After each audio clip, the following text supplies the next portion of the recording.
So yan, magandang araw sa inyo lahat mga ka-alki na nanonood sa ating YouTube channel. Andito tayong araw at gagawa tayo ng siomai dahil wala tayong ginagawa. Kailangan natin ng makakain sa araw na to, kaya tara, samahan nyo ako guys. So guys, mga ka-alki, mag-uumpisa na tayong magluto ng siomai. So yan, makikita nyo nasa likod ko yung mga gagamitin ko na ingredients. Yan.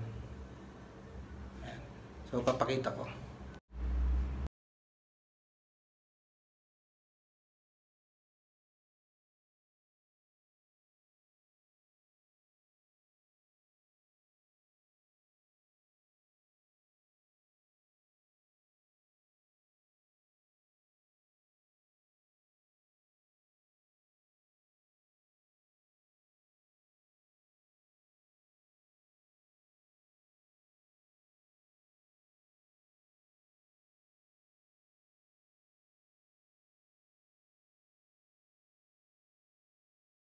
Nagawa natin.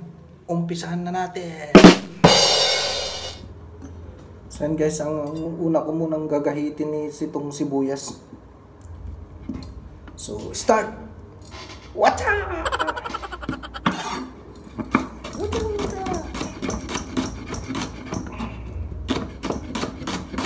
Kailangan natin i-slice ito ng maliliit para pit siya sa karne, kasi maliliit yung iwan ng karne.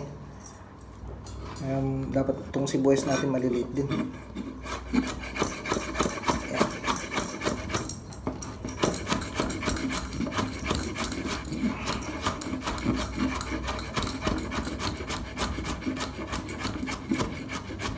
Ayan. Hiwa, tagtag. Sige, tagtag.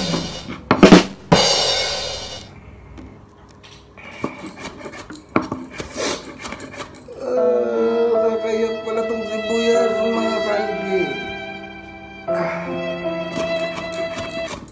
Dami na ng pinagdaanan ko. Sibuyas lang pala ang makakapagpaiyak sa akin. What? What the fuck?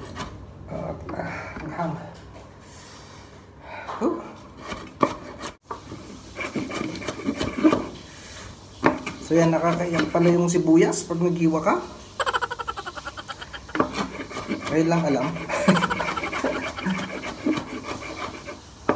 Yan, so tapos na yung sibuyas natin. Nalagay ko na sa dito pala sa karne. Pagsamasamahin ko na dito yung ingredients lahat na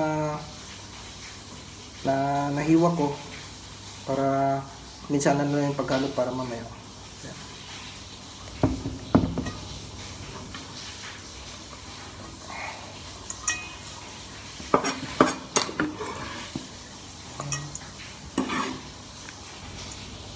So, sunod natin yung bawang.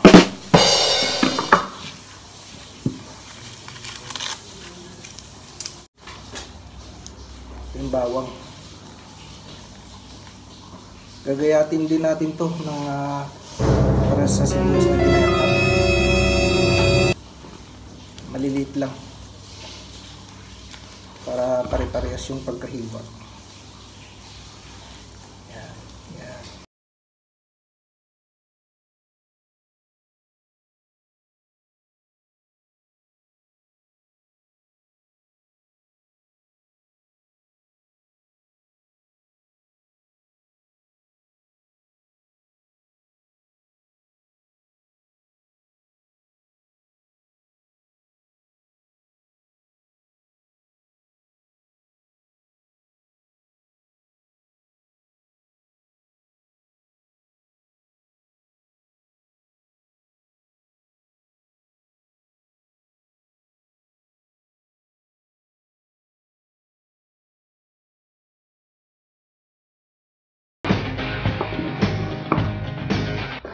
Ito pa yung bawang, hindi papayakin.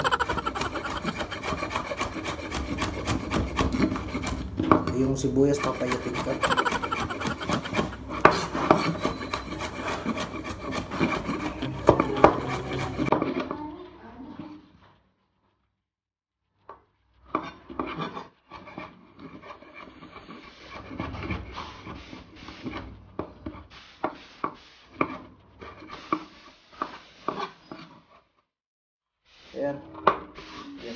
bawang. Halo na natin.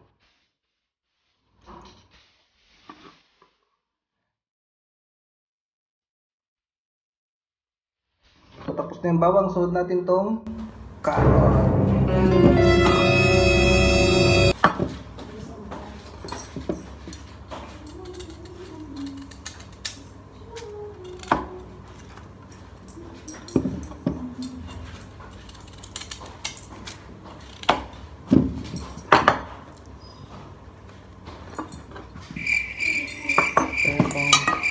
Balat ko dito para mas mabilis balatan. Meron kayo nito, mas mabilis, gamitin nyo na lang to.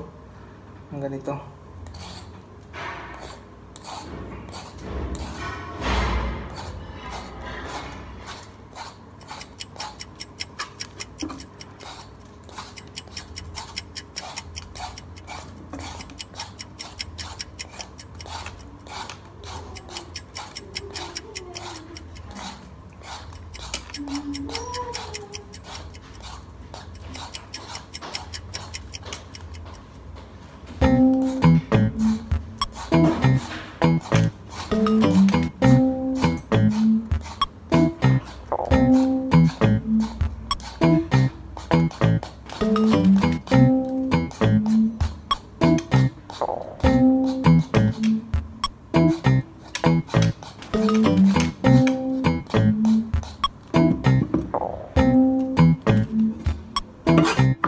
Yan.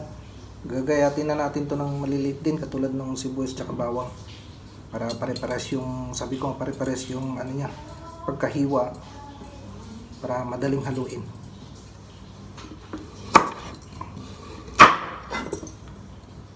Tigas ah. Paprol yung kutsilyo ko, mga kalki. Mahirap ihiwa.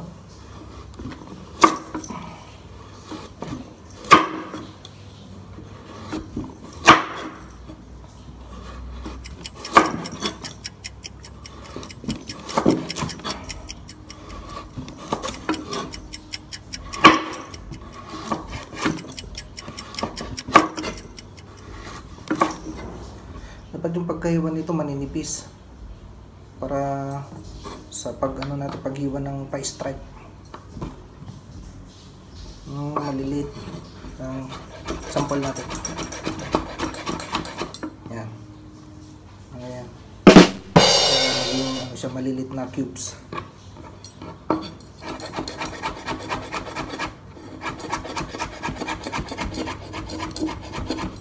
Yan. Ayan ang kalalabasan niya. Ayan guys. Maliliit. Maliliit na parang cubes lang siya.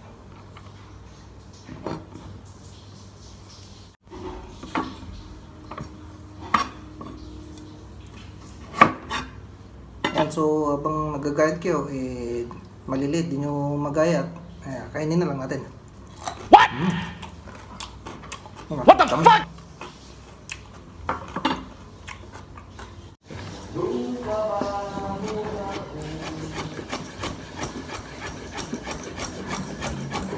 Ayan guys, patapos na tayo sa ating carrots na hinihiwa.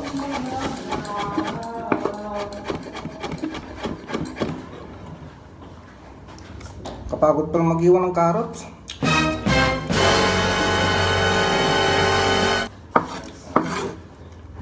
Ayan, lagay na natin yung ginahit nating carrot.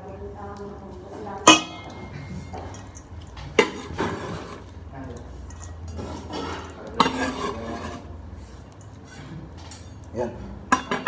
So, tapos na tayo sa carrot natin. So, ito. Itlog. Meron ako ditong itlog na 3. Ayan. So, ilalagay na natin dito sa ating pinaghalu-halong ingredients. Sabay-sabay na haluin dito. So, yan. Ilalagay na natin yung itlog.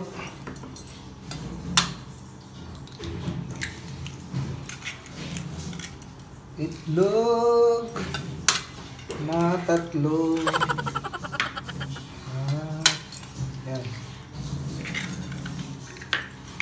Haluin na natin.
So yan, tapos na natin yung haluin yung ating siomai. So gagawin natin ngayon as magbabalot na tayo. Siguro to sa dami nito makakagawa tayo ng mga 50 to 60 pieces. Tara, balot na! So ayan, ito yung pambalot natin. Balot ng siomai.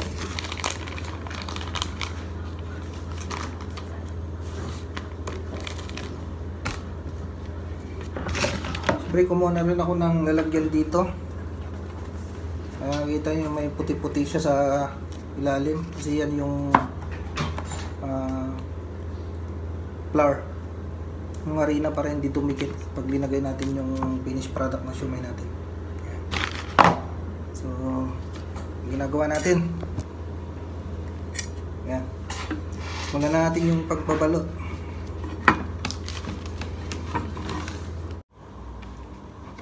So ayan, umpisa na tayo magbalot. Balot-balot.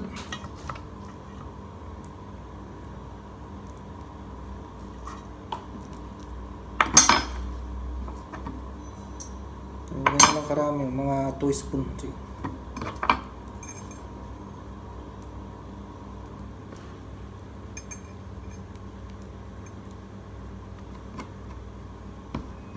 Yun.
Ayan, puno na naman yung isang lalagyan natin, so bali dalawa na yung nagawa natin, guys.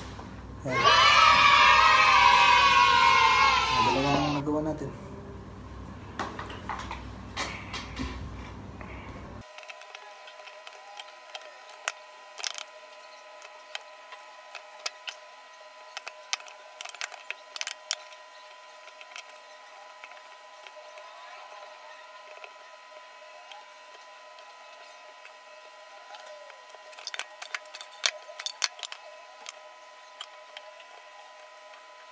So yan, tapos na tayong magbalot.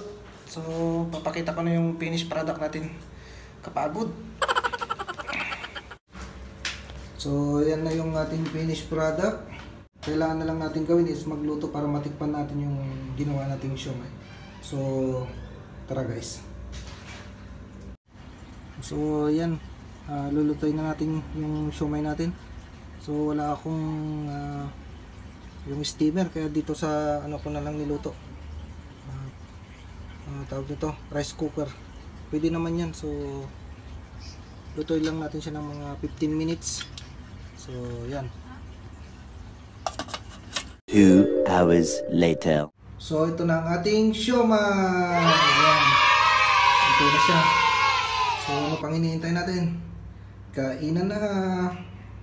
So ayan. Sa susunod na video ulit tayo mga ka-alki. So maraming salamat sa inyo. Bye-bye.